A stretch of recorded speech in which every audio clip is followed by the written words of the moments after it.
Hey there, sleepyheads. Welcome back to Boring History for Sleep, where we gently drift through the annals of time, exploring the overlooked corners of the past that shape our present.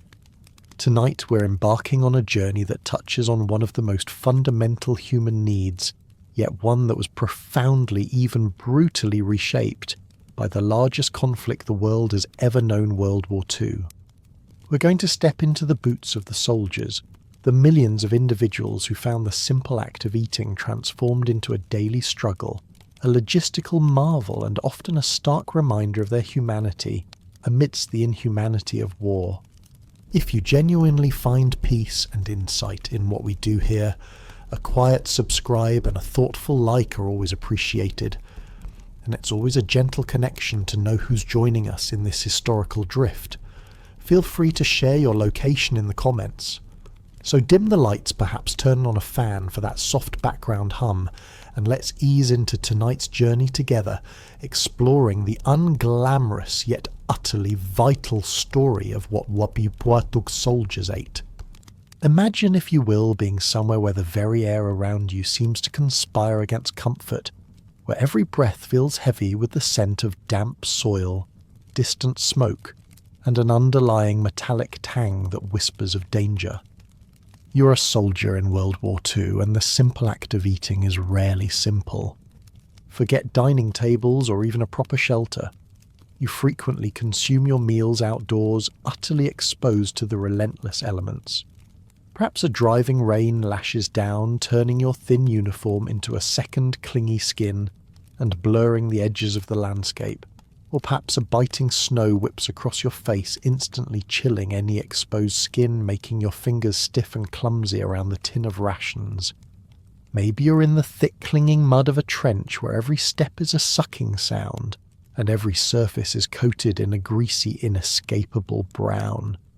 You might be perching on a rock, the cold seeping through your thin trousers, or squatting on your helmet, which serves as an improvised seat. Most often you're just on the ground, the cool pervasive earth a constant companion entirely devoid of comfort or shelter.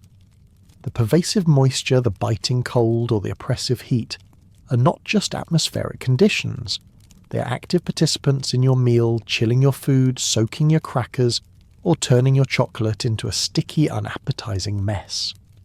Every bite becomes a test of endurance, a quick fuel stop in a race you didn't choose to run. Your dining spaces are cramped and dangerous, a stark contrast to any mealtime you've ever known. Foxholes and trenches designed for survival become your primary dining areas. You eat in incredibly close proximity to your comrades, often so close you can hear the scrape of their spoon against metal, the rustle of their packaging, and the quiet sighs of shared weariness.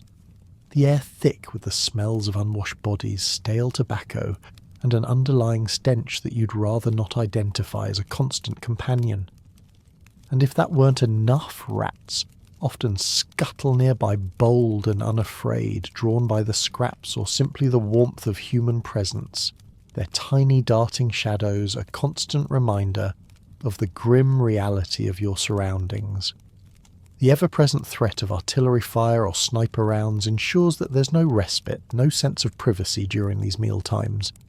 The metallic clatter of mess kits as you try to scoop out your meagre portion is a stark, uncomforting sound, a harsh symphony of survival that plays out several times a day. You learn to eat quickly, efficiently always, with an ear cocked to the sounds of the battlefield, your senses heightened even as you attempt to find some small sustenance. On fronts like the frozen Eastern Front, the sheer cold transforms even the simplest acts into desperate struggles. Your canned meat, meant to be a source of calories, is rock-solid and icy brick that defies your attempts to eat it. To make it edible, you and your comrades resort to desperate measures. You might desperately burn precious firewood, the smoke stinging your eyes and throat, huddling close to the meagre flames. Or more ingeniously, you might use the residual heat from an engine block, pressing your tin against the warm metal, waiting impatiently for the contents to thaw into something resembling food. Even boiling water for drinking becomes an ordeal, requiring you to melt snow, a task that seems to consume more energy than it provides. The acrid smell of burning wood mingles with a faint, often suspicious scent of thawing. Meat's a testament to the extreme measures required just to make rations edible and prevent life-threatening hypothermia. This isn't just about nutrition. It's about warmth, about staying alive, about pushing back against the relentless cold that constantly threatens to claim you. The niceties of dining, you quickly realise, are a distant memory, a luxury from another lifetime. You discover often with a wry internal chuckle that the pervasive absence of forks means you'll be routinely resorting to some rather primitive methods to get food from your mess kit to your mouth. Knives, for instance, become surprisingly versatile tools not just for cutting, but for scooping, spreading, and even poking at reluctant lumps of stew. You might fashion a makeshift spoon from a sturdy stick found on the ground, carefully whittling it down with your bayonet, hoping it doesn't splinter in your mouth. Or in moments of sheer frustration, a surge of blind rage might fuel your efforts as you jab at a particularly stubborn piece of canned meat, pushing it onto your cracker with a force born of hunger and exasperation. This vividly illustrates the primitive and unrefined nature of wartime dining. The rough cold texture of a bayonet pressed into service as a spoon becomes an all too familiar tactile experience, a constant reminder of how far you are from the civilized world. You learn to eat quickly and efficiently, often without much concern for cleanliness, a luxury you simply cannot afford. Then there are the field kitchens, which when functional and accessible offer a rare and cherished opportunity for a warm meal. These moments are like small oases in the desert of war. You spot the telltale plume of smoke, or catch a faint, comforting whiff of cooked food carried on the wind, and a flicker of hope ignites within you. These mobile units, often little more than large cauldrons bubbling over a roaring fire, provide a fleeting sense of normalcy, a momentary reprieve from the relentless cold or dampness. You join the queue, shuffling forward slowly, your mess kit clutched in hand, the anticipation a tangible thing. When your turn comes, the cook, often a gruff but essential figure, ladles out a steaming portion, usually some kind of stew or boiled meat with vegetables served cafeteria style. The aroma alone is a balm, momentarily masking the pervasive odours of mud sweat and gunpowder.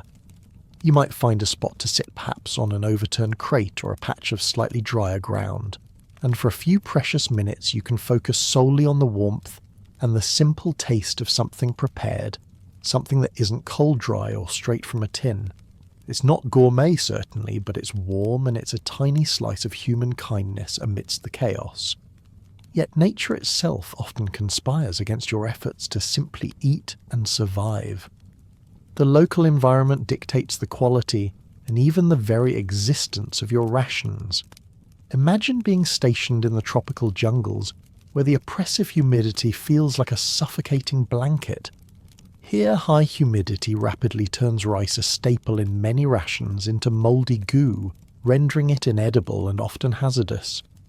You peel back the packaging, hoping for a filling meal, only to be met with a fuzzy green and decidedly unappetizing growth. Rats, bold and numerous, become a constant menace, devouring stored supplies with alarming efficiency. You wake to discover, gnawed through bags, their contents scattered and ruined, a tangible loss that directly impacts your daily sustenance. And if you're lucky enough to find fresh fish, perhaps from a nearby stream, or caught by a desperate comrade, it spoils faster than hopes of victory, turning rancid within hours in the sweltering heat.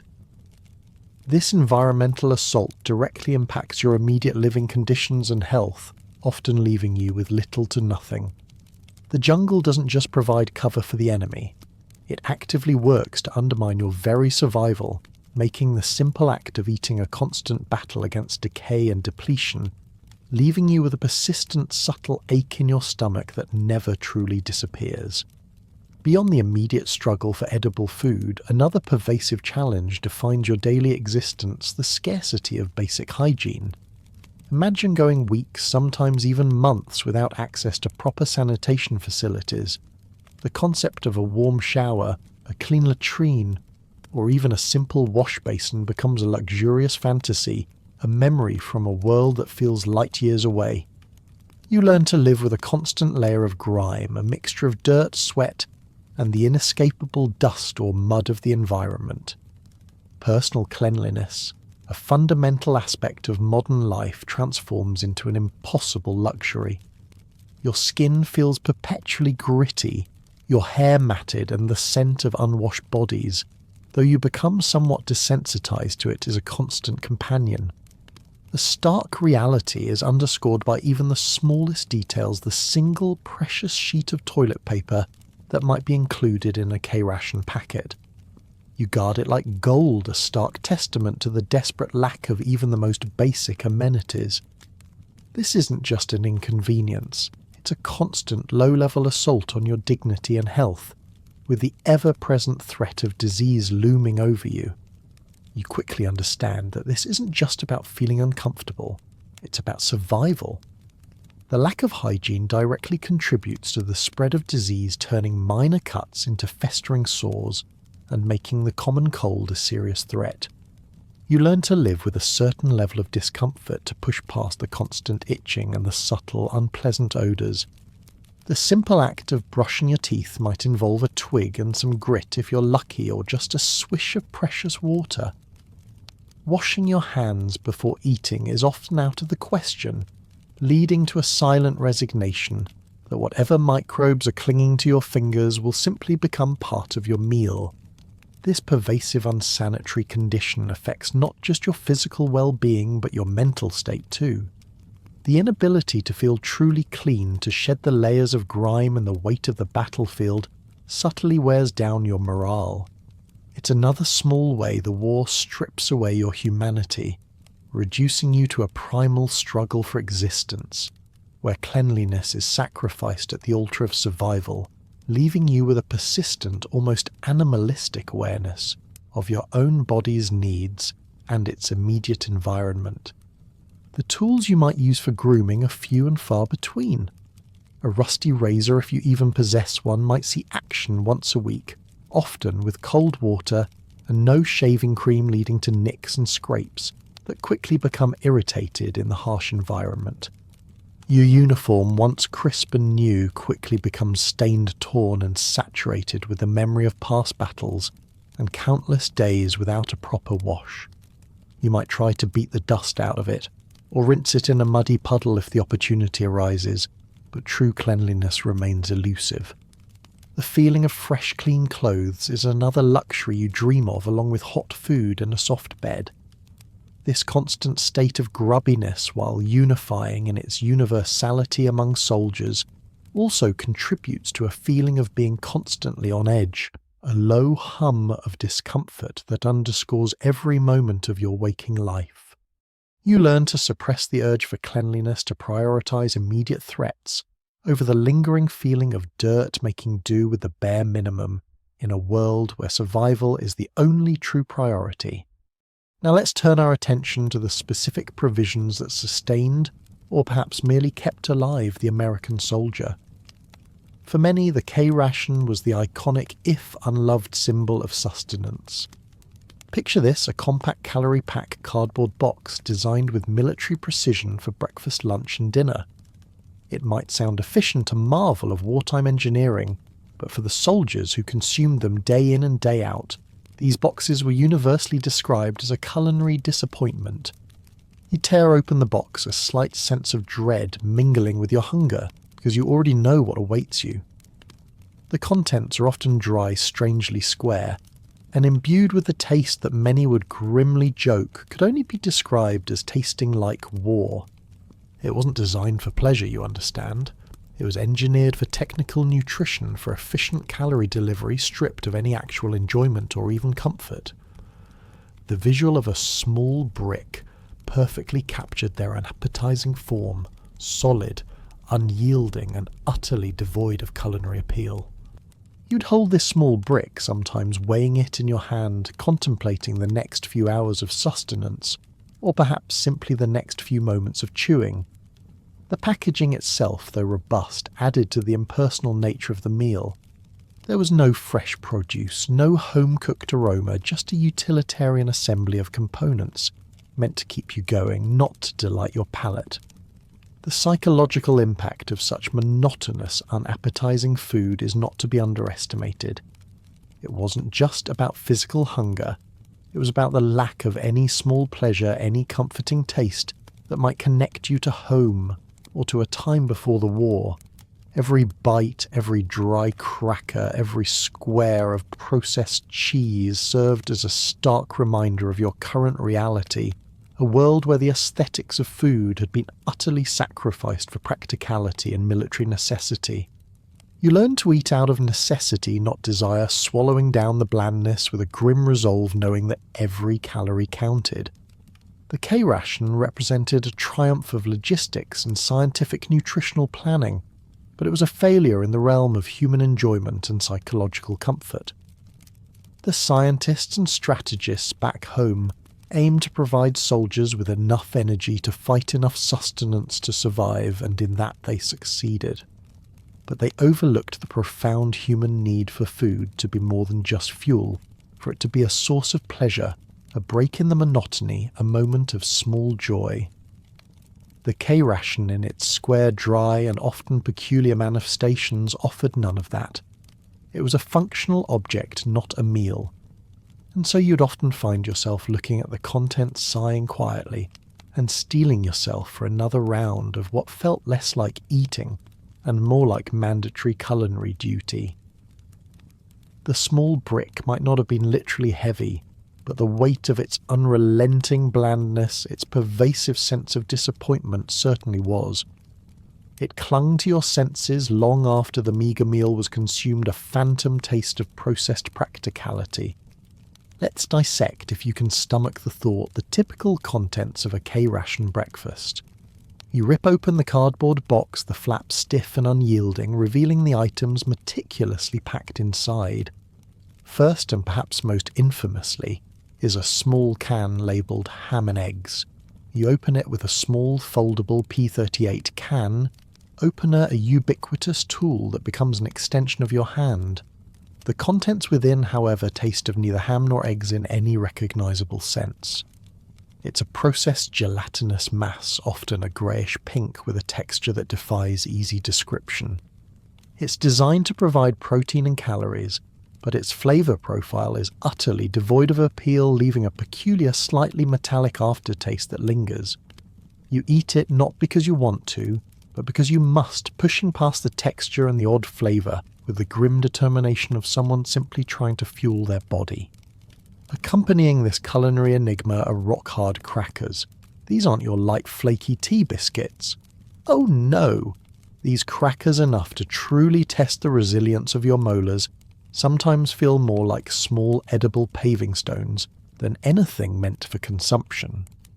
You might try to soften them in the meagre hot water you have, or simply gnaw on them hoping your teeth hold up.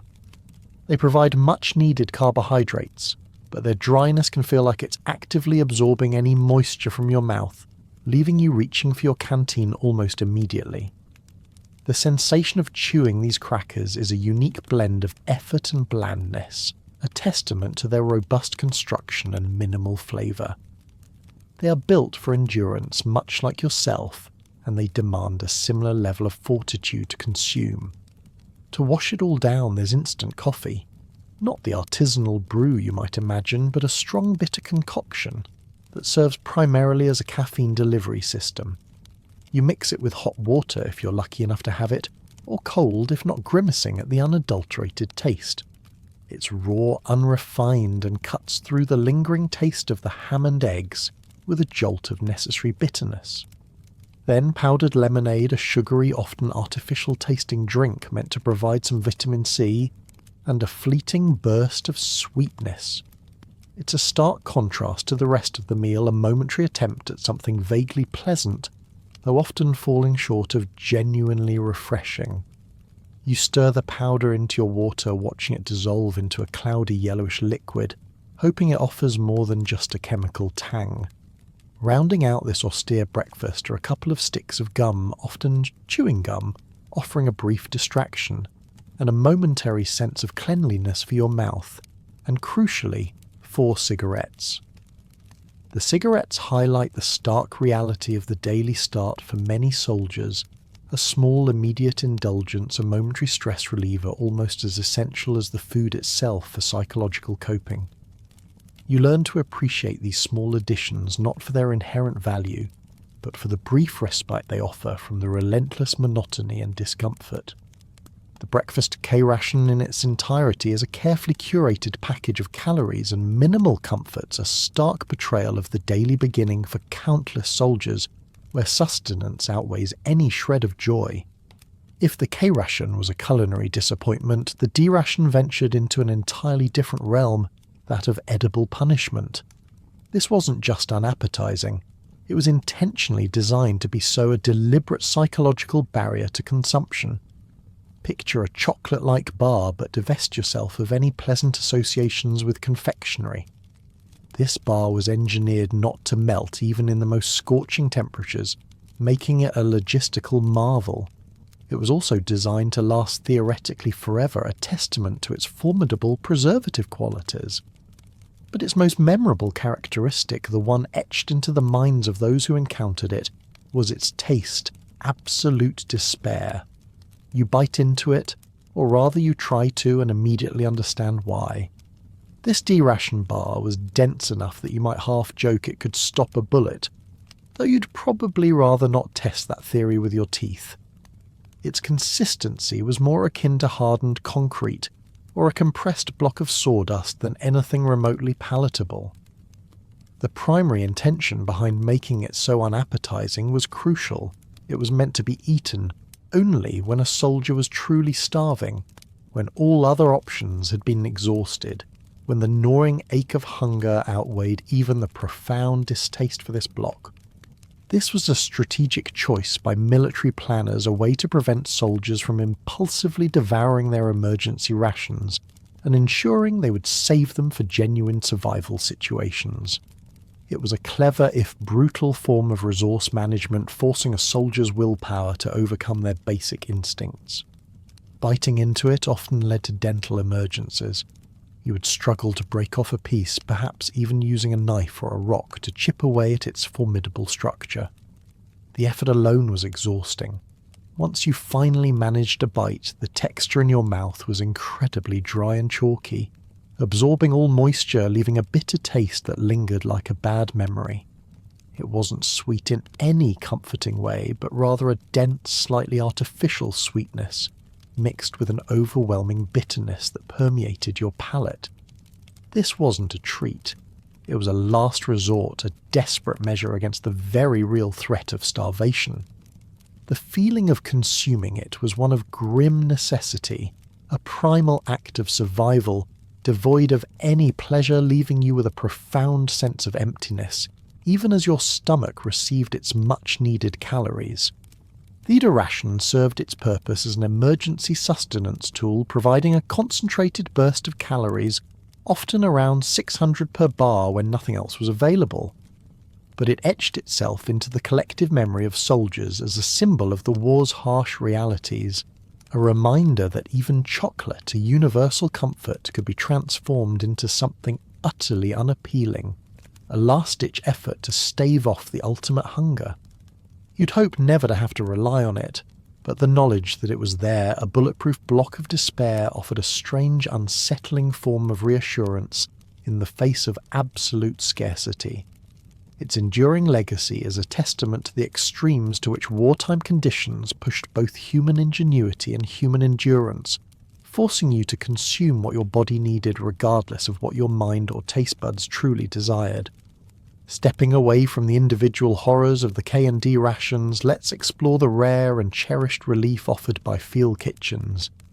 When these mobile units were functional and crucially accessible, they provided a momentary if institutional escape from the monotony of canned goods. Imagine the scene after days, maybe weeks, of nothing but cold, dry or otherwise unappetizing processed food. You catch the scent. It's faint at first, carried on a gust of wind, but it's unmistakable, the warm, savoury aroma of something actually cooked. This scent acts as a powerful symbol of hope, drawing you towards its source with a renewed sense of purpose. You line up your mess kit in hand alongside your comrades, a shared anticipation hanging in the damp, cold air.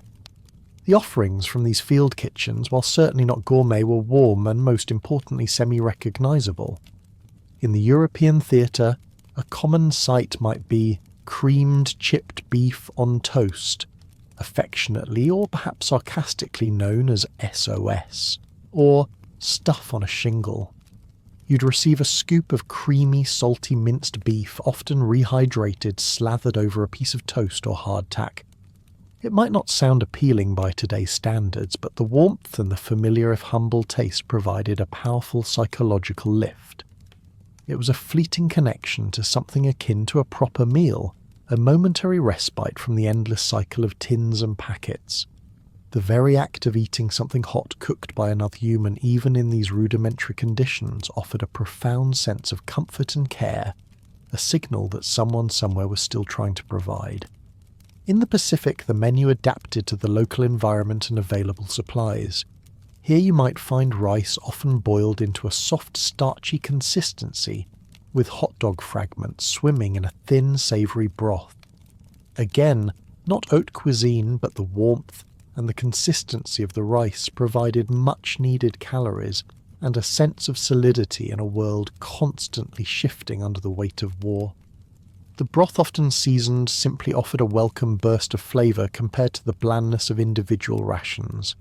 These meals, served from large steaming kettles, were a lifeline.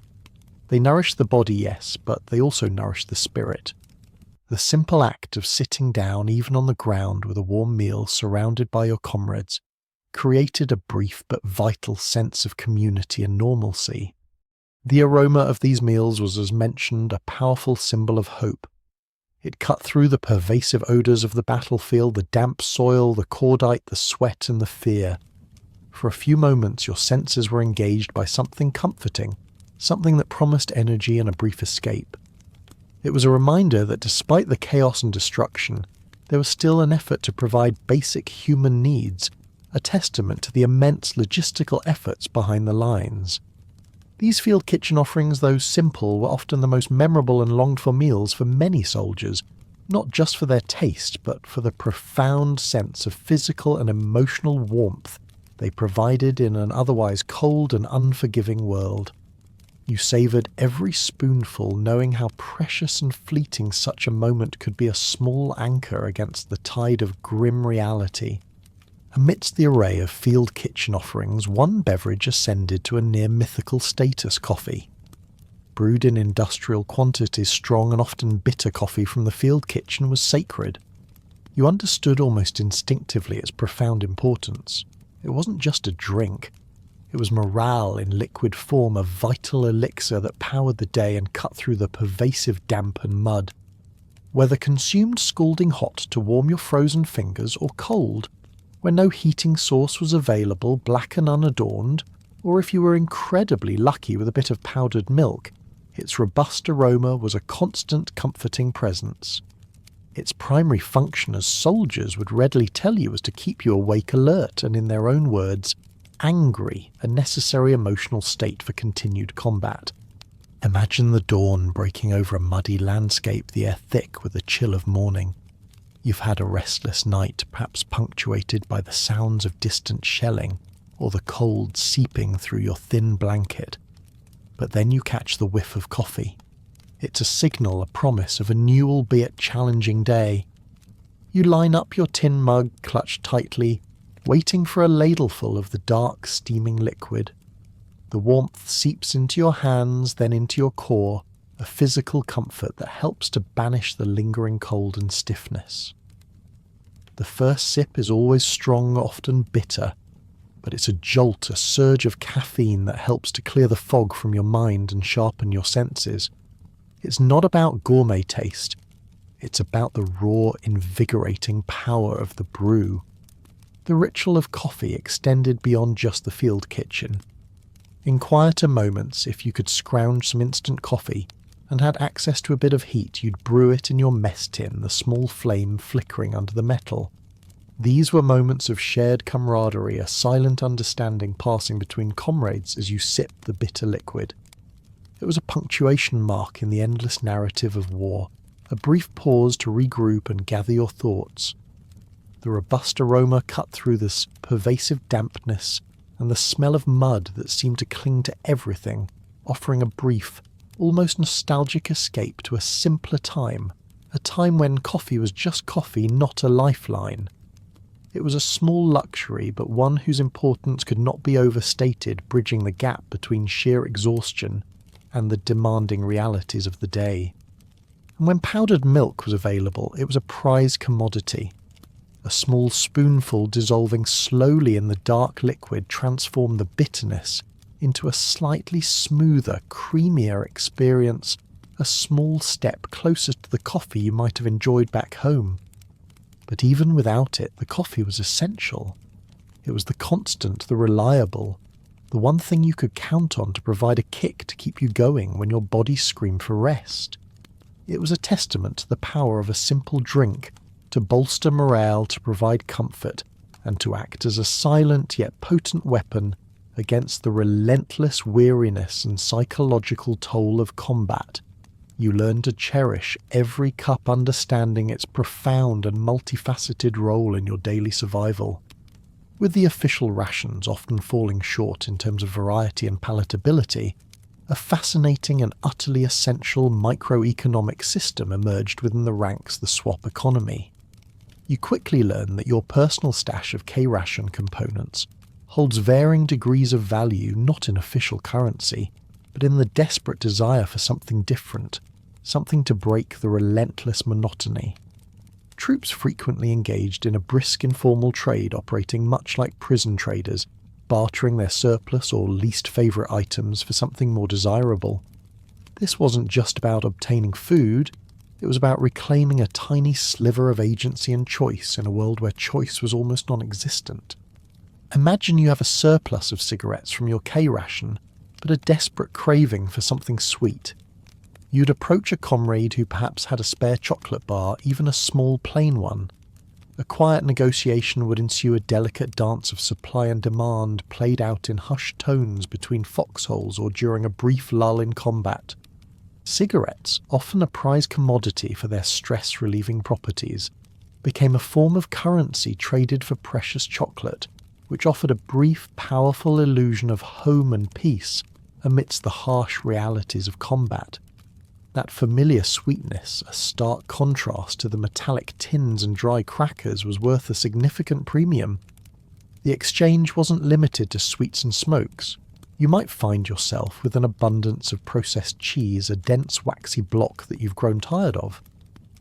But a comrade might be desperate for it, perhaps having an excess of hardtack crackers and yearning for something to spread on them. So cheese for crackers becomes a viable transaction, creating a small localized market, driven by individual preferences and the constant nagging desire for variety. These informal transactions, though seemingly trivial, were profoundly important.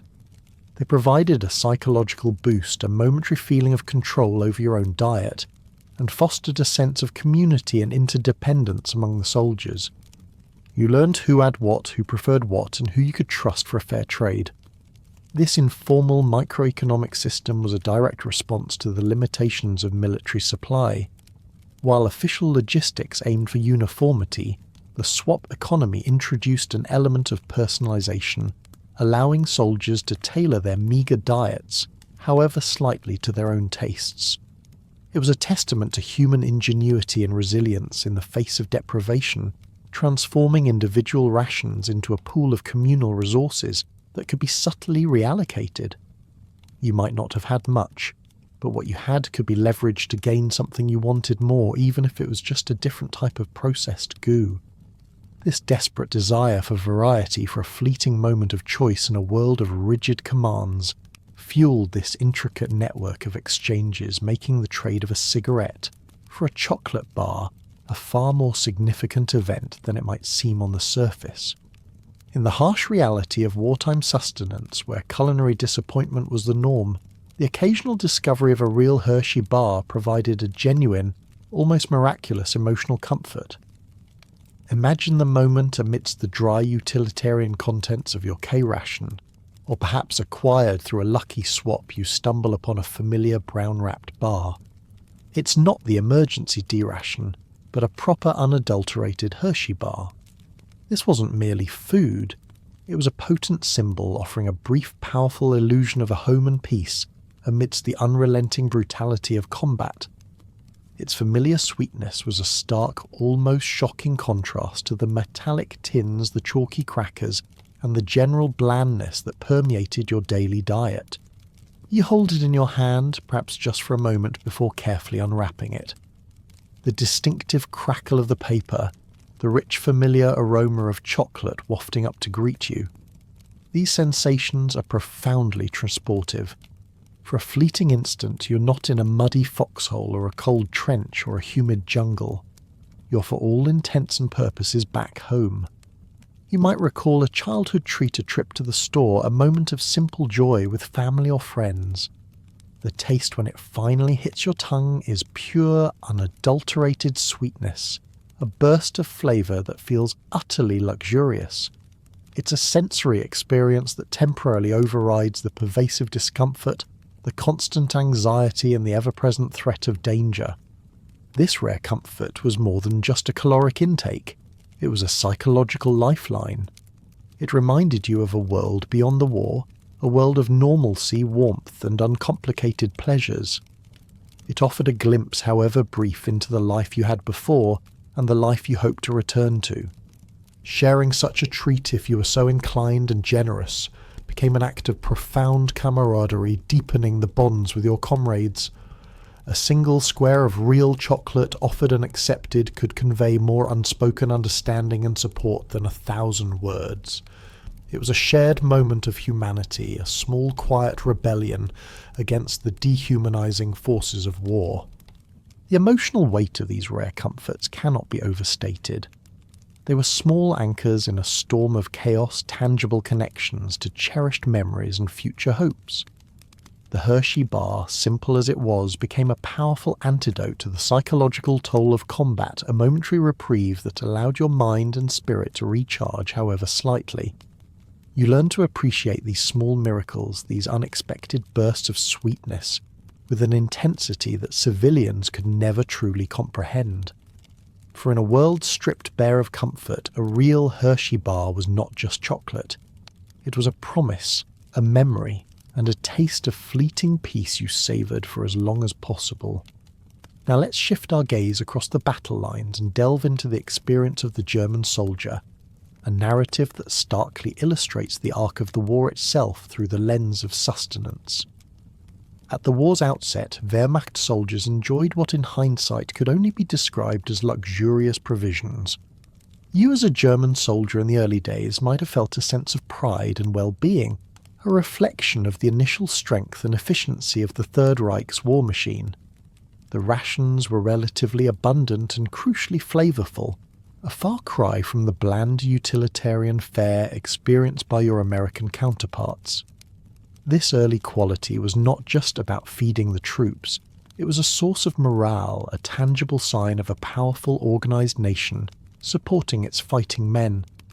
Imagine the contents of your early war pack, thick slices of dark rye bread hearty, and nourishing a cornerstone of German culinary tradition.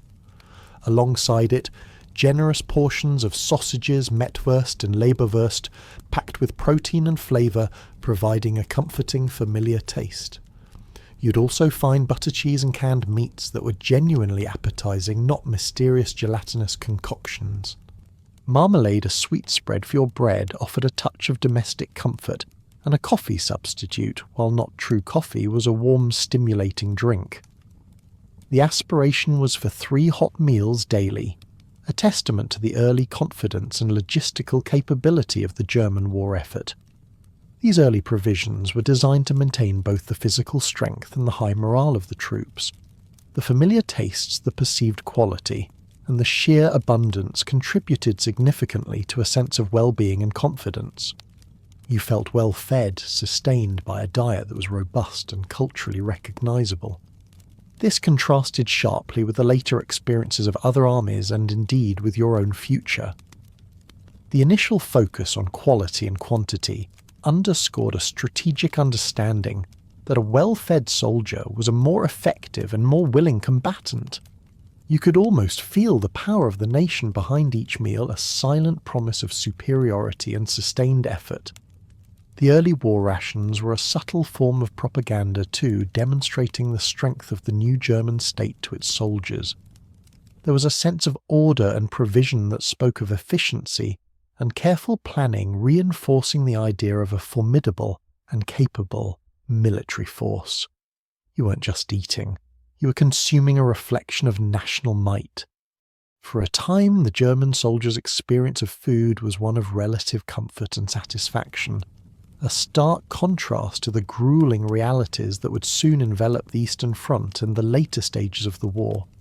These initial provisions were a fleeting golden age, a memory of hearty meals that would grow increasingly poignant and painful as the conflict dragged on and the quality of sustenance plummeted. Among the initial luxurious provisions for German soldiers, sausage and bread stood out as foundational staples, embodying both sustenance and a deep cultural connection. Sausage, particularly Mettwurst and Leberwurst, was a protein-packed, comforting staple. You'd open a sealed tin, often noting the notoriously strong, almost pungent smell that would waft out a distinctive aroma that spoke of hearty, preserved meat. Despite its powerful scent, often a source of quiet jokes among comrades, it was a source of vital energy and a familiar taste that provided a much-needed link to home. This wasn't some ersatz concoction. It was genuine, robust German sausage, a taste that reassured and nourished. But even more sacred, perhaps, was the bread. German soldiers often reminisced more about losing access to proper hearty bread than to a warm bed. This wasn't just any bread. It was dark rye bread, dense, chewy, and deeply flavourful, a cornerstone of German cuisine and a symbol of home.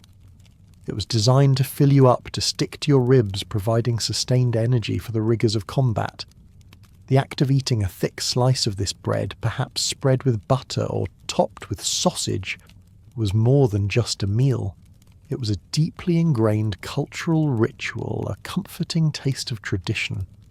Its loss as the war progressed would become a profound lament, a symbol of everything that was being stripped away. The presence of dedicated field kitchens further bolstered morale and contributed to relatively full stomachs in the early years.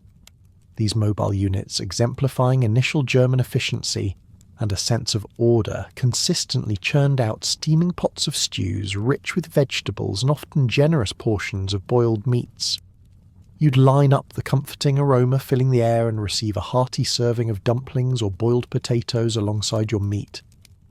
These hot meals were a significant factor in maintaining the high spirits of the troops, offering not just physical warmth, but also a psychological boost. It was a visible sign that the logistical machine was working, that you were being cared for, and that the nation was effectively supporting its soldiers. These field kitchen meals were more than just sustenance. They were a communal experience, a brief gathering point where you could share a moment of relative peace with your comrades. The clatter of mess tins, the low hum of conversation, the shared enjoyment of a warm meal, these were precious moments. The stews were thick and flavourful, the meats tender, and the dumplings a welcome filling addition. This was the ideal, the standard that German soldiers grew accustomed to, a stark contrast to the rapid decline in quality and quantity that would eventually come. You'd look back on these meals with a bittersweet nostalgia, understanding that they represented a high point in your wartime culinary experience, a period when the promise of a swift and successful campaign still felt within reach, and your stomach was full of real, honest food.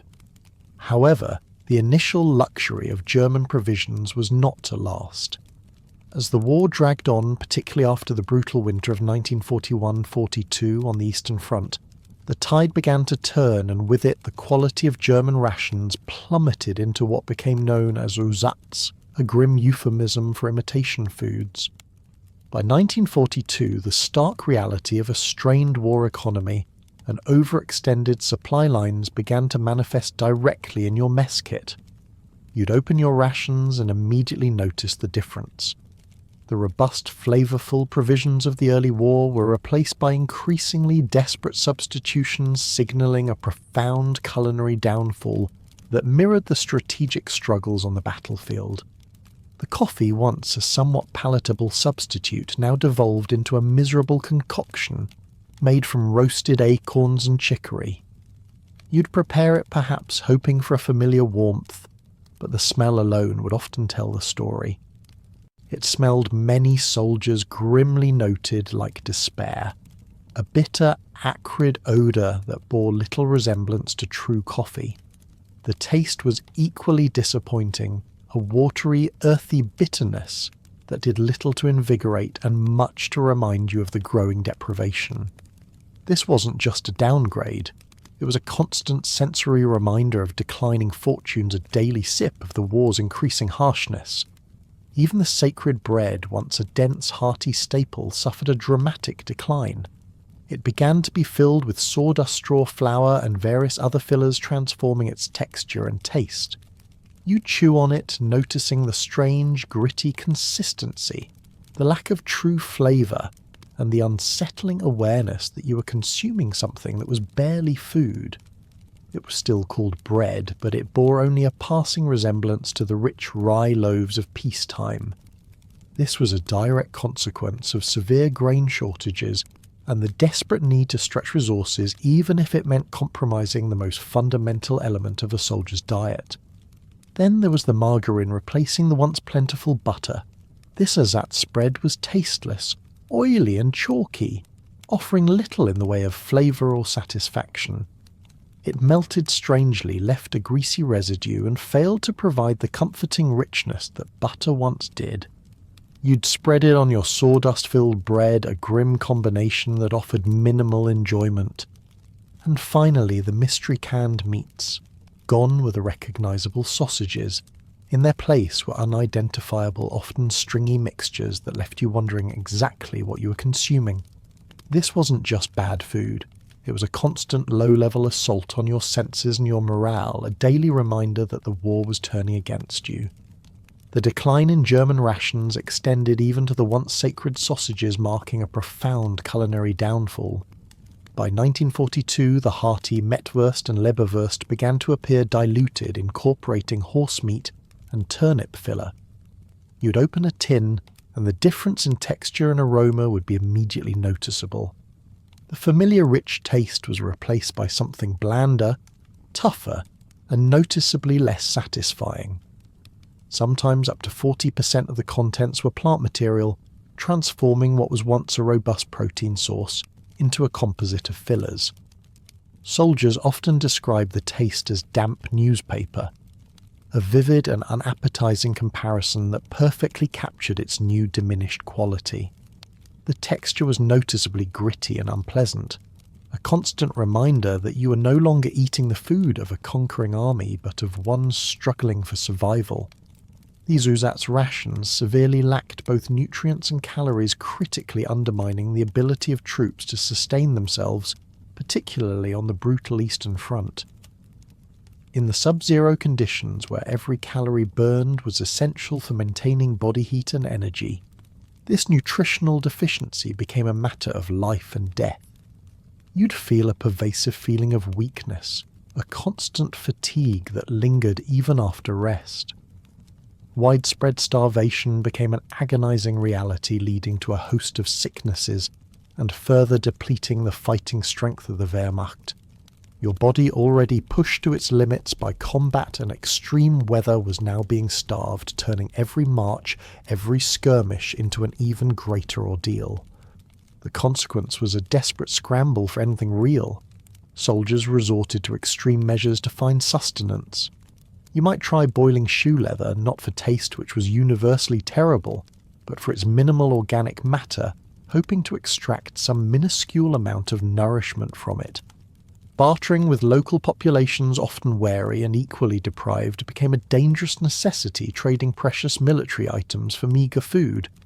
Or if the opportunity arose, you'd raid enemy supply lines, risking life and limb for the chance of something genuinely edible. A single American chocolate bar, a small luxury from another army, often became worth more than a stack of Wehrmacht bread in this desperate economy, highlighting the dire economic reality and the profound collapse of the German supply system.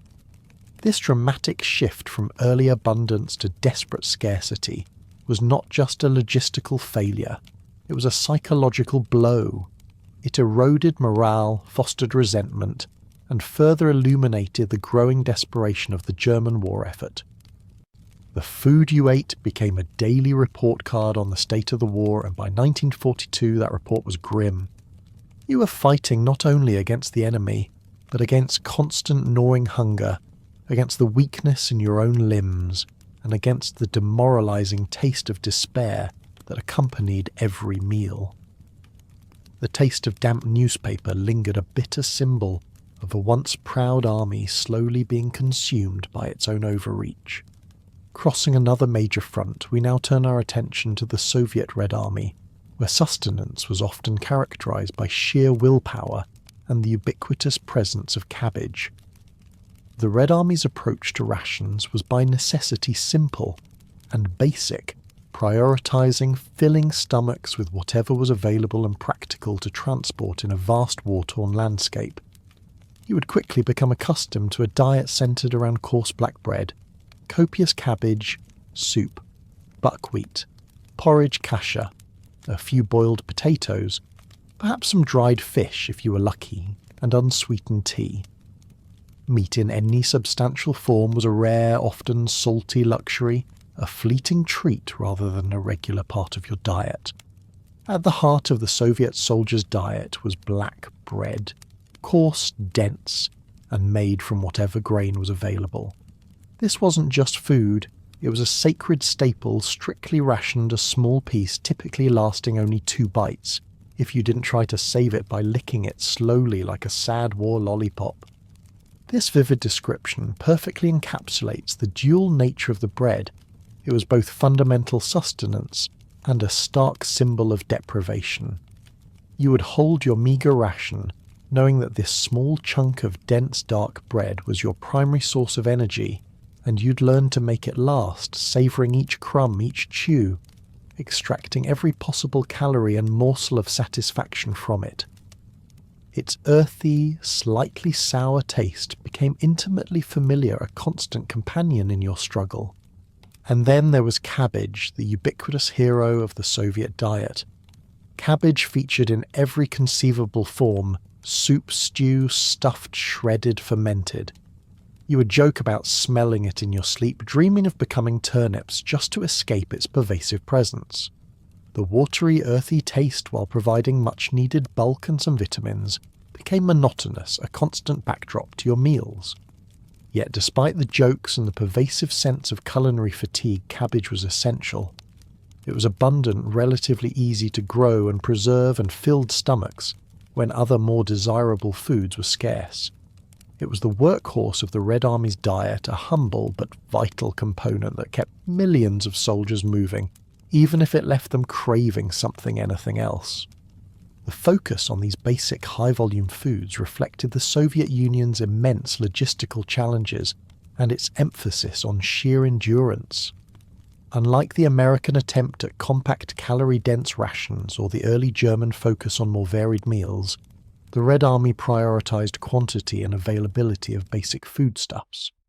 You learn to live with this diet, to find strength in its simplicity, and to push past the monotony with a profound, almost defiant stubbornness. The coarse bread and endless cabbage became more than just food. They were symbols of a nation grimly determined to endure, and of soldiers who would fight on fumes, fueled by patriotic resolve and the simplest of provisions. Despite the official rations being simple and basic, the harsh reality for many Soviet soldiers was chronic underfeeding. You would routinely go into combat underfed, and overexerted, a brutal testament to the limitations of official supply lines in a vast and devastated country. Official daily rations often became, when possible or never, in war-torn zones, leaving you to rely on sheer willpower and a profound stubbornness to continue fighting on what felt like fumes. The constant gnawing ache of hunger was not just a discomfort. It was a debilitating force slowly eroding your physical strength and making every movement, every decision an act of sheer mental fortitude. The official ration might stipulate a certain amount of bread or kashar, but the reality on the front lines, especially during rapid advances or retreats, or in besieged cities, was often far different. Supply convoys were frequently targeted by enemy forces, disrupted by weather or simply unable to reach isolated units.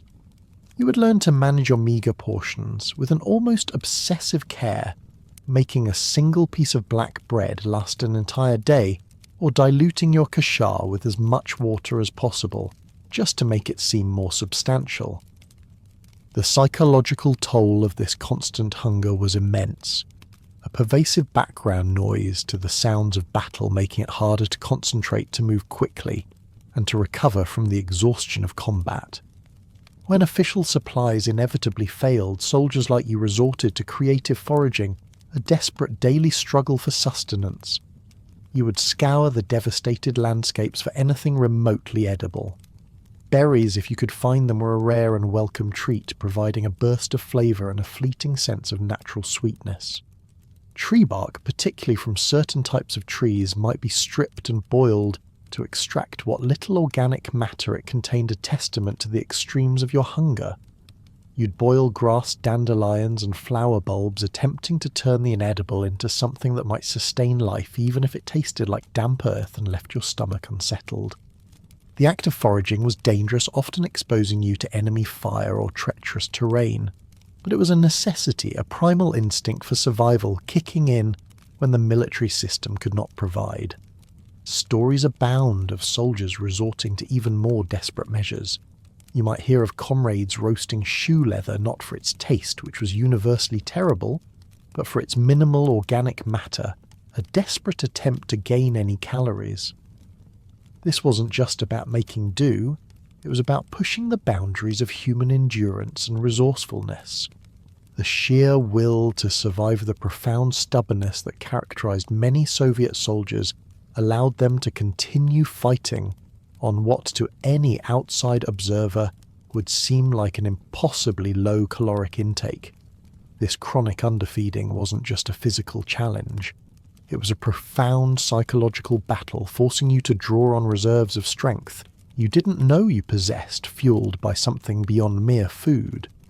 In the grim landscape of chronic underfeeding, a vibrant barter economy emerged among Soviet soldiers, a testament to their relentless struggle for basic sustenance. When official supplies were sporadic or non-existent and foraging yielded too little, you would participate in an intricate, often high-stakes system of trading. This was more than just casual swapping. It was a constant, exhausting labour to acquire preferred or missing food items, requiring negotiation cunning and a certain level of trust among comrades. Spare socks, a simple but valuable item for warmth, might be exchanged for a precious potato, a small tuber offering significant caloric value. A broken watch, a relic from a time before the war, could become currency for a lump of lard, a dense source of fat. Tobacco, a universal craving and stress reliever, often acted as the most reliable currency trading for almost anything edible. Imagine the quiet intensity of these exchanges. You might approach a comrade, subtly indicating your need, perhaps a longing for something specific to break the monotony of cabbage. The negotiation would be brief, often unspoken, a glance, a gesture, a slow reveal of what you had to offer. Every item in your possession held potential value not for its original purpose, but for its tradability. A worn but still functional belt might fetch a handful of dried fish, its salty taste a rare luxury. The success of these bartering efforts could mean the difference between persistent hunger and a small caloric boost that might just give you the energy to make it through the next patrol or engagement. It was a micro-economy born of desperation, a localized system of supply and demand that operated entirely outside official channels, driven by the most fundamental human need. The cooks in the field kitchens, often referred to with a mixture of suspicion and gratitude, were masters of improvisation. Faced with erratic supplies and the constant demand to feed hungry soldiers, they tossed in whatever was available. Beets, onions, and mystery meat, which could be anything from horse meat to salvaged animal parts, found their way into steaming pots. Sometimes you'd even encounter pickled vegetables from 1913, an astonishing testament to the depths of Soviet logistical challenges and the sheer resourcefulness required. These were not meals designed for flavour, but for function. The soups they produced were often red from beets hot, and as many soldiers grimly joked, suspiciously chewy. Yet critically, these improvised meals kept you going. You understood that these were the meals of survival. The watery, earthy taste, the odd textures, the unidentifiable ingredients, all were accepted as part of the daily reality. The cooks, despite their sometimes gruff demeanour, were vital to your existence, taking whatever meagre ingredients they could find and turning them into something that, however unappetizing, provided warmth and calories. The mystery-filled kitchens, with their bubbling cauldrons and their often surprising contents, became symbols of resilience, of a collective effort to sustain the fighting force against overwhelming odds. You ate what was given sometimes with a quiet prayer, sometimes with a grimace, but always with the knowledge that it was keeping you in the fight, fueled by an almost unimaginable level of improvisation and sheer unyielding stubbornness. Now let's turn our attention to the British soldier whose wartime diet was often defined by a sacred trinity: tea hardtack and bully beef. You as a British Tommy quickly understood that these three items formed the unyielding core of your daily sustenance, a diet that demanded a unique blend of endurance and understated humour. While other nations might have had their K-rations or black bread, your identity in part became entwined with these three sometimes challenging companions. Tea above all was everything. It wasn't just a drink, it was morale in liquid form. Whether in the deserts of North Africa, the freezing fields of Europe, or the sweltering jungles of Asia, the ritual of tea was a lifeline. You'd brew it in anything available, your tin mug, your mess tin, or in desperate times, even your helmet. Often it would be without milk, without sugar, and certainly without dignity. Yet its warmth was a physical and psychological anchor against the cold, the damp, and the pervasive despair. That hot brown water, often strong and bitter, was hope in a cup, a moment of comforting ritual in a world consumed by chaos. The steam rising from your mug on a cold morning was a small cloud of defiance, a quiet insistence on a familiar comfort amidst the alien landscape of war. Then there were the hardtack biscuits, dense, chalky, and utterly indestructible. These weren't crackers. They were slabs of baked flour and water with the structural integrity of, say, a rather stubborn roof tile. You quickly learned they caused dental issues, often leading to broken teeth or sore gums, but they were also a crucial source of carbohydrates. Their dryness created a distinct gritty texture that was difficult to swallow without a good gulp of water or ideally tea. Sometimes you'd find them doubling as makeshift plates coasters, or even in a pinch minor armour against a stray bullet if you stacked enough of them. The sheer effort required to consume them was a daily challenge, a testament to their unyielding nature, making you wonder if they were designed to be eaten, or simply to last forever. And finally, bully beef. This tinned corned beef, often resembling canned cat food, in appearance with a consistency that many described as that of congealed regret, became synonymous with your wartime diet. It was salty, oily, and utterly versatile. You could eat it hot, cold, sliced, fried, or diced, depending on your resources and ingenuity. Its distinctive metallic and greasy flavour became an indelible part of your memory of the war, a taste that would evoke memories long after the fighting ceased. Consuming bully beef required an appropriate level of emotional numbness, a quiet acceptance of its unglamorous nature. Yet it was a reliable source of protein, and in the absence of anything better, it kept you going. This trinity of tea hardtack and bully beef formed the backbone of the British soldiers' rations, a stark testament to the endurance and stoicism that became hallmarks of their wartime experience. Beyond the sacred trinity of tea hardtack and bully beef, British rations included a few other notable, if often uninspiring, items. You might find tins of powdered eggs, which despite their label tasted nothing like actual eggs. Their consistency when mixed with water was often gloopy and unappetizing, a pale anemic yellow that offered little in the way of visual or gastronomic appeal. Yet they provided much needed protein, and like so much else were consumed out of necessity rather than desire. There was also jaw-gluing tinned jam, often overly sweet, and with a texture that seemed designed to cement your teeth together. It offered a rare burst of sugar, a fleeting moment of sweetness, but often came with its own set of minor dental challenges. A smattering of oatmeal might appear a bland but filling grain that could be boiled into a porridge, offering some warmth and a sense of a substantial meal. Small chocolate bars, usually plain and functional, provided a quick energy boost and a morale lift similar to the American Hershey bar, but perhaps less iconic. And dried fruits, though scarce and often shriveled, offered a welcome change in texture and a natural sweetness. All these items arrived in tins or robust packaging that often required a crowbar and a prayer to open, adding another layer of daily struggle to the simple act of preparing a meal. The effort involved in accessing your food even before you consumed it was a constant low-level frustration that subtly wore down your patience.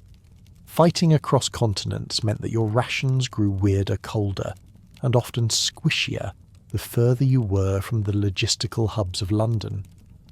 Imagine being stationed in the steaming jungles of Burma, thousands of miles from home. Here the extreme humidity and heat presented immense challenges to food preservation. Rations frequently arrived mouldy, their contents spoiled by the relentless tropical environment. Rats and insects, particularly ants, were a constant menace, often getting into stored supplies, leaving them half-eaten or contaminated. You might open a tin of biscuits only to find it teeming with ants, a grim reality that forced you to either pick them out or simply accept them as an unwelcome addition to your meal. This pervasive spoilage fueled widespread ration fatigue, a deep weariness not just from combat but from the constant struggle to find and consume anything remotely palatable. This ration fatigue was an invisible enemy, a psychological burden that compounded the physical demands of war. The endless cycle of bland, often spoiled and difficult to open rations chipped away at your morale, making every meal a reminder of your deprivation rather than a source of comfort. The sense of being perpetually ill-fed, even if you were technically receiving enough calories, created a pervasive feeling of dissatisfaction. It underscored the profound difference between simply surviving and actually living, between mere sustenance and genuine nourishment.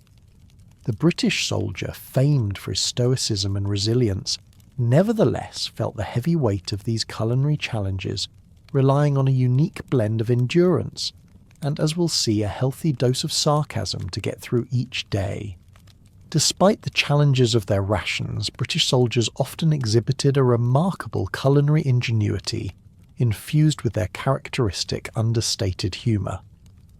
You quickly learn that necessity is the mother of invention, especially when faced with monotonous and unappetizing food. One common creation was the jam buddy sandwich.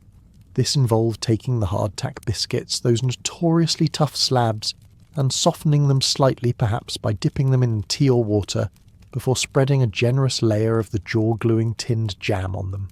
The result was a sticky, sweet, and surprisingly satisfying snack that offered a welcome change from the savoury bully beef.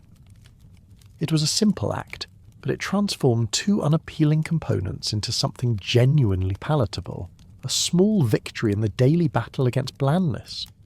Another more adventurous creation was dubbed Desert Delight. This involved mixing bully beef with dried fruit, creating a strange sweet and savoury concoction. You might raise an eyebrow at the combination, but in the desperate pursuit of variety and flavour, such experiments became common. The saltiness of the bully beef, combined with the concentrated sweetness of dried raisins or apricots, created a unique taste profile that, while unconventional, offered a temporary respite from the usual fare. These small acts of culinary creativity were not just about making food more edible. They were about maintaining a sense of agency, about finding small ways to assert human will and imagination in a dehumanizing environment. Perhaps the most potent ingredient in the British soldier's diet was sarcasm. Meals were seasoned not just with salt, but with a generous helping of dry observational wit. Jokes about the quality of the food, the mystery meat, or the indestructible nature of the hardtack became a shared language of coping. This humour was a vital psychological tool exemplifying a unique blend of endurance and understated British wit. You'd hear a comrade grimly joke about his stomach staging a rebellion, or wonder aloud if the bully beef was actually a relic from the Crimean War. These shared moments of dark humour, often delivered with a straight face and a slight raise of an eyebrow, transformed culinary disappointment into a collective experience of resilience. This blend of ingenuity and humour created a unique cultural dynamic around food for the British soldier. It wasn't about complaining.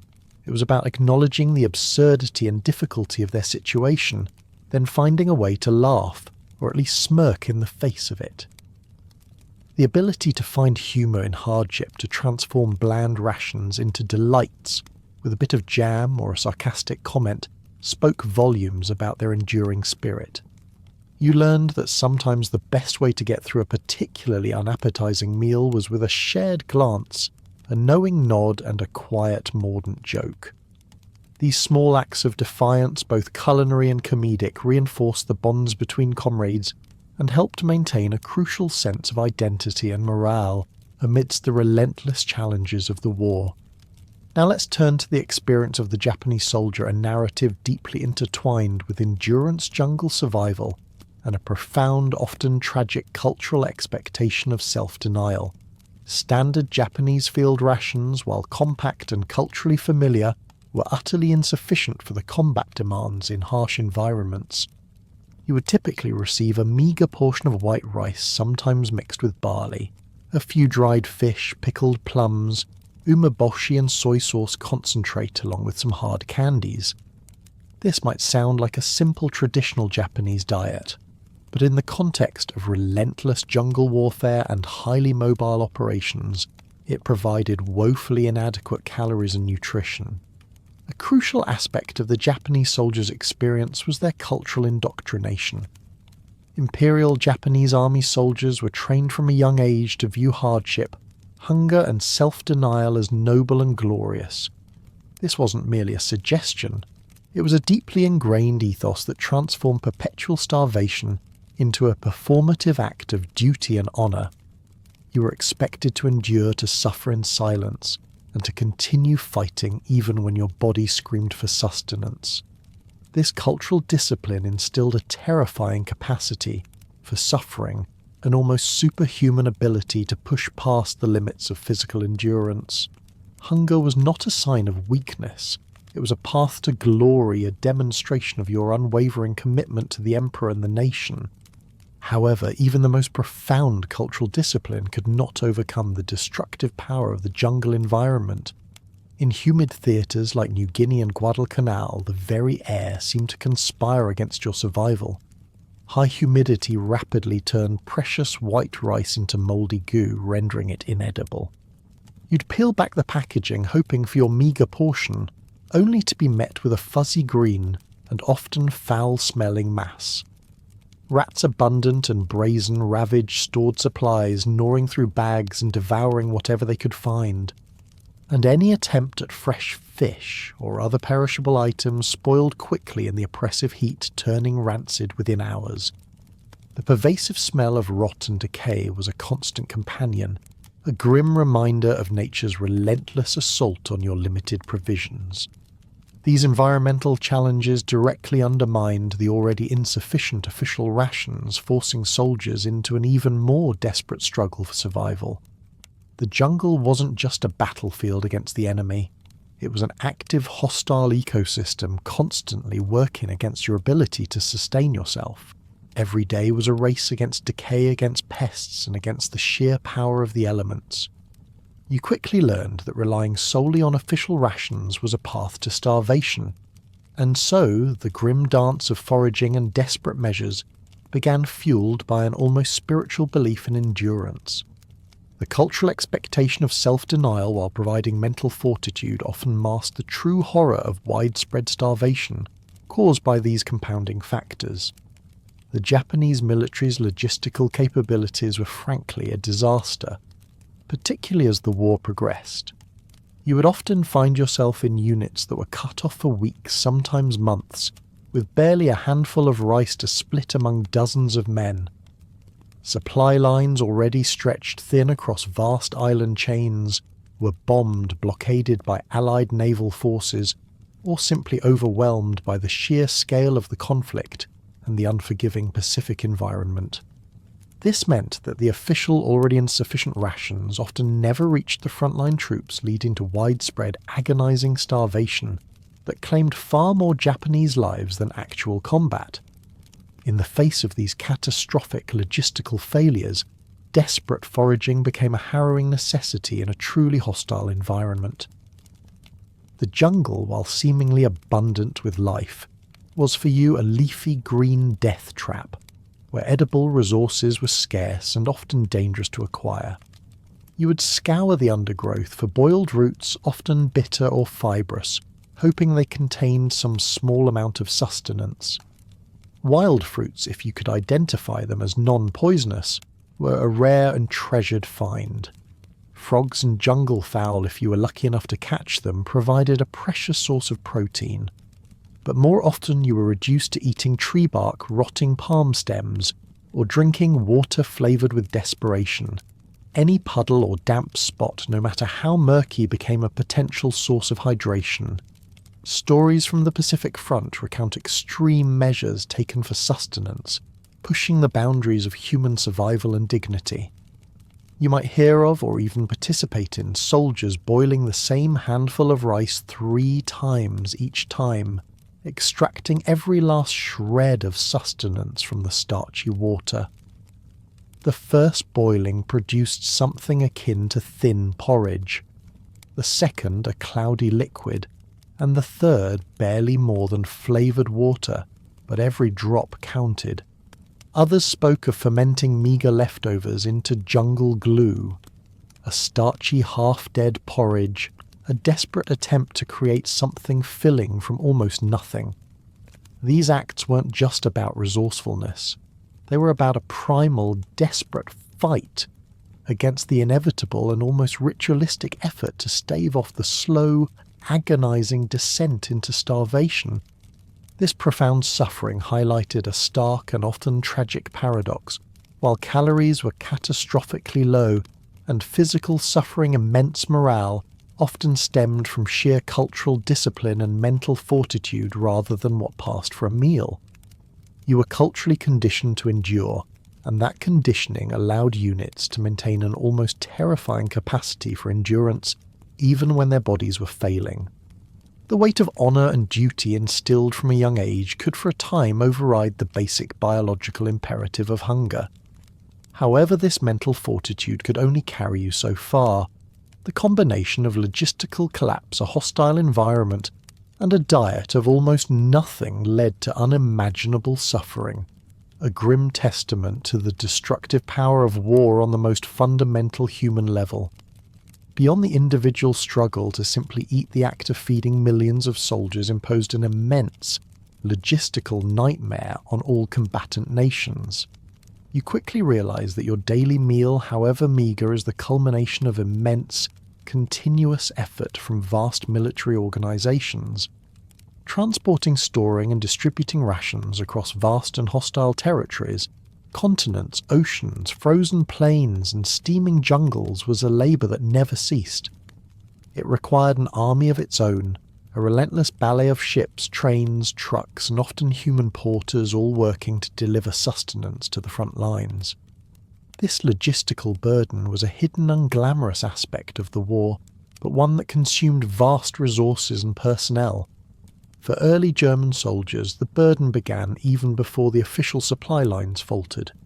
You were often expected to carry multi-day rations, adding significant and immediate weight to your already heavy gear.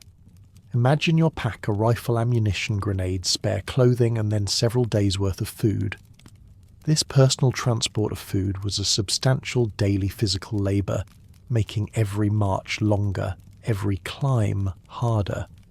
It was a tangible reminder that even your most basic needs added to your personal burden, a stark contrast to the modern military where such provisions are usually delivered to you.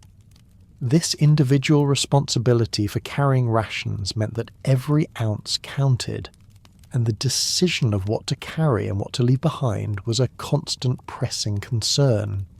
For many soldiers, especially Soviet and Japanese troops, where official supplies were perpetually unreliable, constant foraging and scavenging became a daily desperate way of life. This wasn't a choice, it was a necessity. You'd spend precious energy and risk exposure to enemy fire or dangerous wildlife searching for anything remotely edible, from berries and tree bark to wild animals. This was an exhausting and dangerous chore, turning every lull in combat into another mission, the quest for food. It transformed the landscape from a tactical map into a vast, unforgiving larder, demanding an intimate knowledge of local flora and fauna, and a keen eye for anything that might offer a few precious calories. The constant gnawing void in your stomach, coupled with the relentless effort to find food, became a defining characteristic of your existence. Engaging in the intricate, often high-stakes system of bartering cigarettes for chocolate buttons, for sugar socks for potatoes, was another constant demanding labour. This wasn't a leisurely market exchange. It required negotiation skills, a keen understanding of supply and demand within your immediate unit, and the ability to build trust with comrades. Each trade was a calculated risk, a small gamble to acquire preferred or missing food items. This informal economy, though vital for morale and supplementing your diet, was a constant mental and social effort, an additional layer of responsibility in a life already overloaded with burdens. You learn to be a shrewd trader, understanding the true value of a small comfort in a world devoid of most pleasures. The time and effort involved in preparing improvised meals in dangerous environments constituted a significant daily responsibility, often requiring ingenuity and makeshift tools. You might spend precious minutes attempting to turn stale, rock-hard crackers into something more palatable, perhaps, by crushing them and mixing them with water to create a rudimentary bland paste that could be eaten with less effort. Boiling shoe leather. A desperate measure acquired a fire, a container, and hours of simmering to extract any semblance of organic matter, a grim culinary task. Roasting rats or other small animals caught with immense difficulty demanded careful preparation to avoid disease, turning you into an unwilling hunter and cook in the wild. These were not quick, convenient meals. They were laborious, time-consuming acts of survival. The daily ritual of mess call when field kitchens were available, while often mundane, was a defining and sometimes stressful part of a soldier's routine. You'd line up with your mess kit, enduring suspicious stares from the cooks, who were often overworked and under-resourced and praying for a decent ladle of food. This was a brief moment of structured anticipation, a collective experience that punctuated the chaos of battle. The quality and quantity of what you received could vary wildly dependent on the cook's mood, the availability of supplies, and sheer luck. It was a moment where your fate for a few precious calories was entirely in someone else's hands, fostering a strange blend of hope and resignation. Perhaps the most constant and critical labour was that of sourcing and boiling water. This wasn't just for tea or coffee, it was to kill bacteria, a foundational daily task that underscored the omnipresent threat of waterborne disease. You would spend hours searching for a cleanish source, perhaps a stream, a puddle, or melting snow. Then the arduous process of building a fire, waiting for the water to boil, and then letting it cool enough to drink. Every sip of water was a potential risk, and every clean drink a small victory, a testament to your vigilance and effort. This vital need for safe hydration was a constant concern, often outweighing the immediate desire for food, as dehydration and disease could incapacitate you just as effectively as an enemy bullet. The daily labour and responsibilities centred on food were an unglamorous but utterly essential part of your wartime existence. They consumed your physical energy, your mental focus, and your emotional reserves. From carrying your own rations to scrounging for scraps from bartering for a treat, to the meticulous process of boiling water, every aspect of food was a struggle. This constant effort not only sustained your body but also subtly shaped your identity as a soldier, forging a resilience born of perpetual scarcity and the relentless pursuit of basic needs. You learned to value every crumb, every drop, understanding that in this war survival was not just about fighting, but about eating, and the immense unspoken labour that went into it. Beyond the immediate physical struggle for food, World War II also presented an implicit education in survival shaping soldiers both individually and culturally. For Japanese soldiers, this was particularly pronounced through cultural training and endurance. You were implicitly taught that suffering and self-denial were not merely hardships to be endured, but noble and glorious virtues. This pervasive education glorified hunger as part of your duty, preparing you mentally from a young age for the harsh realities of meagre rations and extreme deprivation. It was a powerful psychological conditioning that for a time allowed soldiers to push beyond what seemed humanly possible, accepting starvation as an honourable path to fulfilling your role. The brutal realities of war, regardless of nationality, forced a rapid and profound education in improvisation. You quickly learned to adapt to make do and to transform not enough into this will do. This wasn't something taught in a classroom, it was learned in the foxhole in the jungle on the frozen plains. Foraging for edible plants, fashioning tools from scraps, boiling shoe leather, or expertly navigating the barter economy, these were skills acquired out of sheer necessity. Raw recruits rapidly transformed into resourceful survivors, their minds constantly assessing the environment for any potential source of sustenance, any means to extend their meagre provisions. This battlefield education was visceral, immediate, and utterly essential for staying alive. Soldiers also learned to cope with monotonous and unappetizing food through shared dark humour and making jokes about their rations and digestion. This wasn't just idle chatter, it was a collective psychological training for endurance and emotional resilience. You'd hear a comrade lamenting the mystery meat with a wry grin, or making a morbid joke about the culinary skills of the field kitchen cook. These shared moments of laughter, however grim, created a vital bond, a collective acknowledgement of the absurdity and difficulty of your situation. Humour became a weapon against despair, a way to process the constant discomfort and deprivation without succumbing to it. It was a powerful informal support system, teaching you how to endure not just physically but mentally. Finally, the act of sharing precious care packages or a rare piece of chocolate often acquired at great personal risk or through careful bartering was an unwritten lesson in camaraderie and sacrifice. You'd witness acts of profound generosity, a soldier dividing his last piece of candy among his unit, or offering a sip of hot tea to a shivering comrade. These moments, born of the harshest deprivation, shaped individual character, reinforcing the deep bonds of brotherhood. It was a moral education teaching you the profound value of shared humanity through the stark lens of wartime deprivation and the recognition that in such extreme circumstances, looking out for one another was not just an option, but a vital part of survival. The simple act of a shared meal, however humble, became a powerful testament to the enduring human spirit.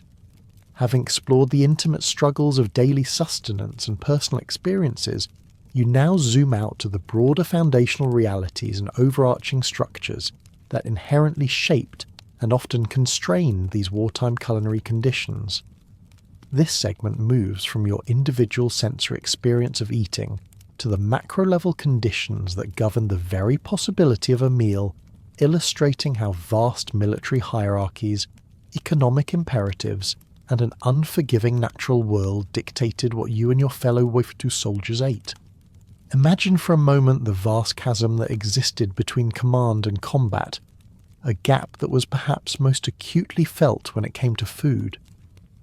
High-ranking generals, far from the biting wind of the Eastern Front or the suffocating humidity of a Pacific jungle, debated strategy in warm, well-lit war rooms, perhaps with a cup of real coffee or even a decent meal in front of them. Their decisions, made on maps and through complex logistical calculations, profoundly impacted the quality and quantity of frontline sustenance. You, the private shivering in a foxhole or enduring a seemingly endless march, would feel the direct consequences of these distant deliberations. It was a stark reminder of the inescapable social hierarchy, where your daily caloric intake, your very survival, often hung on the outcome of discussions held by men who likely never tasted a D-ration or endured weeks without a hot meal. You might wonder grimly if they truly understood the reality of chewing hardtack that could chip a tooth, or the bland despair of a K-ration breakfast. The physical distance between these decision-makers and the ultimate consumers of their logistical plans was vast, but the impact was immediate and deeply personal for you. Within this overarching structure, the military implemented a rigid top-down system for food allocation. This wasn't a democratic process. It was a chain of command from the highest levels determining national food production and procurement, down through corps divisions and eventually to your unit. This system was exemplified by the almost ritualistic military precision of field kitchen cooks ladling out meals with suspicious stares and fixed portions. You'd stand in line mess kit in hand, knowing that the cook, a gruff but essential figure, was merely an extension of this rigid system. He wasn't there to offer choices or cater to preferences.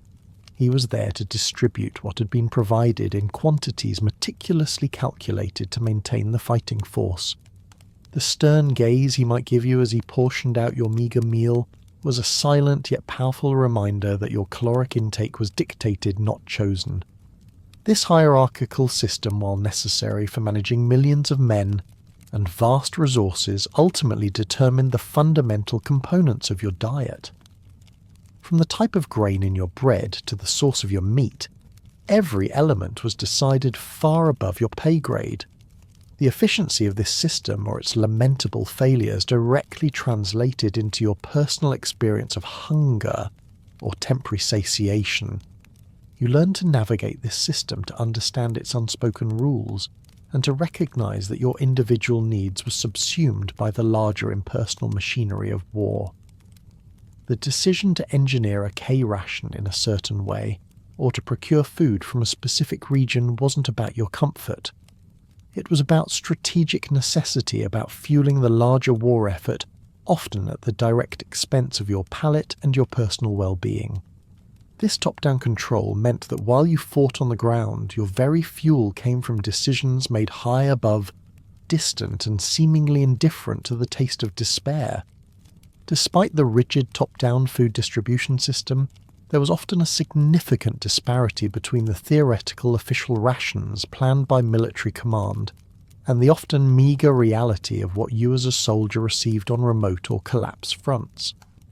Imagine the carefully drafted charts and supply schedules in a general's office, detailing precise caloric intake and ration distribution.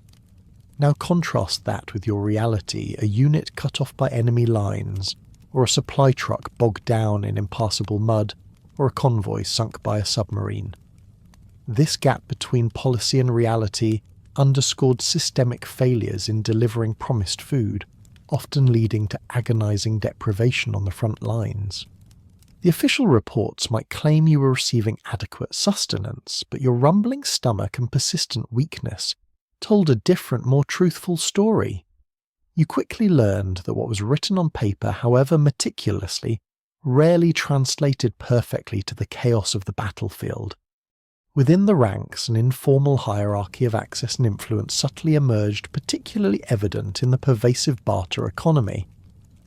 While the official military structure was rigid, human nature found ways to create its own power dynamics. Soldiers with desirable items, a rare American chocolate bar, a surplus of cigarettes, or a bottle of something stronger acquired through luck, or daring wielded a form of currency in this internal market. If you had something someone else desperately wanted, you held a temporary localized power. This showcased how power, even within a seemingly egalitarian fighting force, could be derived from the scarcity of certain foods or comforts. It wasn't about rank, but about resources transforming a simple chocolate bar into a tool of influence. You saw how some comrades seemed to always have a little extra, a little something better often because they were shrewd traders or had connections that you didn't. This microeconomy became a mirror of larger societal structures, reflecting how scarcity amplifies existing inequalities or creates new ones even in the most extreme circumstances. The design of rations itself could also be a subtle yet powerful tool of military control. Consider the D-ration again. It was deliberately engineered to be unappetizing, not merely by accident, but by design. This isn't about culinary oversight. It was a clear, intentional act of command. By making it taste like absolute despair, the military ensured that you, the soldier, would only consume this survival threat when truly starving. This pragmatic, if harsh, control over soldier behavior ensured that scarce, high-calorie emergency resources were conserved for genuine life-or-death situations rather than being eaten casually. It was a paternalistic form of control, forcing you to prioritize survival over pleasure and demonstrating how military authority extended even to your palate and your internal desire for comfort. You might resent it, but you understood its purpose in the brutal logic of war. While not always explicitly detailed in personal accounts, the systemic failure to adequately feed troops, particularly on the Eastern Front and in the Pacific, implicitly pointed to a breakdown in accountability within the supply hierarchy. Somewhere along the chain of command, promises were broken, resources mismanaged, or efforts simply fell short. This breakdown led to dire consequences for those on the front lines, manifesting as widespread starvation disease and a profound erosion of morale. You might not know the names of the supply officers, but you certainly felt the impact of their failures. Different nations' leadership had distinct priorities for feeding their troops, reflecting their economic capabilities and strategic outlook. From the American science of efficient calorie delivery to the Japanese endurance of self-denial, these national philosophies directly influenced what food was designed, procured, and ultimately delivered or not delivered to you. These varying priorities, rooted in national capabilities and cultural values, determined your daily battle against hunger as much as any enemy soldier. The core economy and resource management of wartime fundamentally shaped your daily diet, transforming food into a strategic commodity.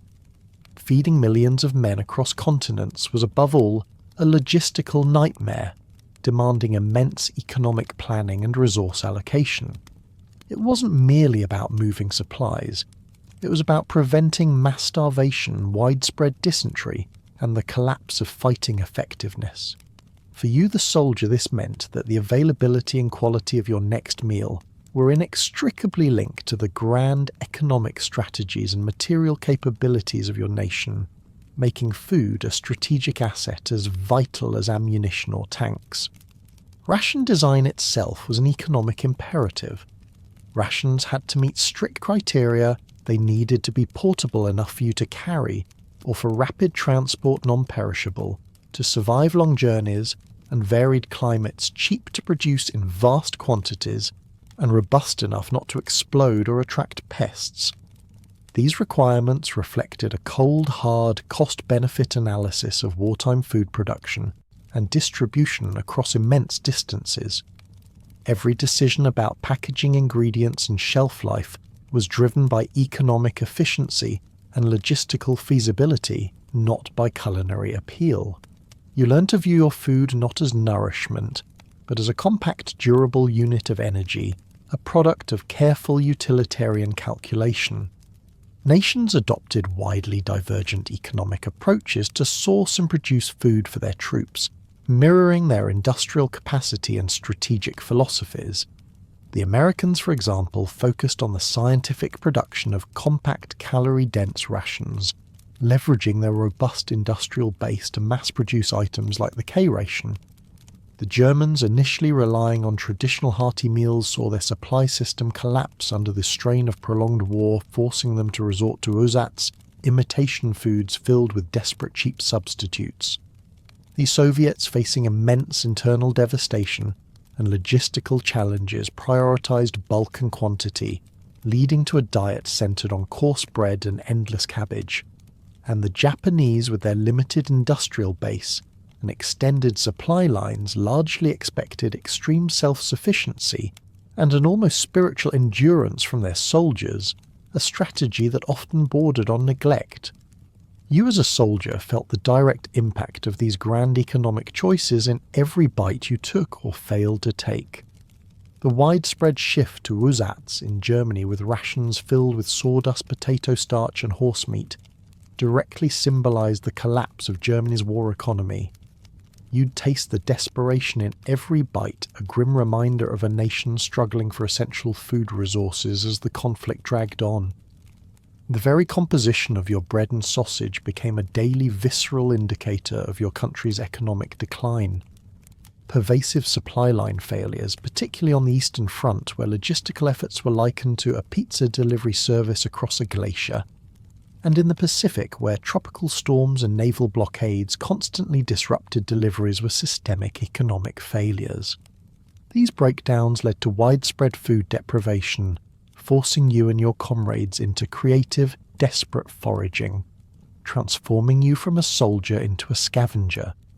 The soldier-to-soldier barter economy, where cigarettes became currency and American chocolate gained immense value, was a direct consequence of macroeconomic scarcity, a localized informal system of resource management filling the void left by official failures. Access to decent warm food was recognized as a key element in maintaining troop effectiveness, linking basic sustenance to broader military economic strategy. In this war, food was not just sustenance, it was power, a weapon, and a constant reminder of the immense economic and logistical machinery driving the conflict. As the historical echoes of wartime meals begin to softly fade, allow your mind to gently drift back to the quiet comfort of your own space. The images of frozen eastern fronts, humid Pacific jungles, and the relentless, often unappetizing struggle for sustenance can now recede into the peaceful depths of memory. You're no longer navigating the uncertainty of a K-ration, the grim taste of ersatz, or the unyielding texture of hardtack. The sounds of metallic mess kits, the acrid smell of burning wood, and the distant, unsettling clang of artillery are replaced by the gentle hum of your surroundings, the soft rustle of your blankets, or the quiet breathing of the night. It's a profound contrast, isn't it? To consider a time when a warm, recognizable meal was a rare luxury, when a single piece of chocolate could be worth more than gold, and when the simplest act of eating was a daily testament to endurance. You can now appreciate the quiet abundance around you, the ease with which you can choose what to eat, the simple dignity of a clean plate and a comfortable seat. Let those reflections settle like a soft blanket over your thoughts, acknowledging the sacrifices and the struggles that shape the world we now inhabit. The courage, the ingenuity, and the sheer human will to survive that permeated these wartime meals are powerful stories woven into the fabric of our shared history. But now it's time for those narratives to gently release their hold. Allow your breath to deepen, your muscles to soften, and your thoughts to quiet. Let the gentle current of historical understanding carry you away, not to the battlefields of old, but to the serene shores of sleep.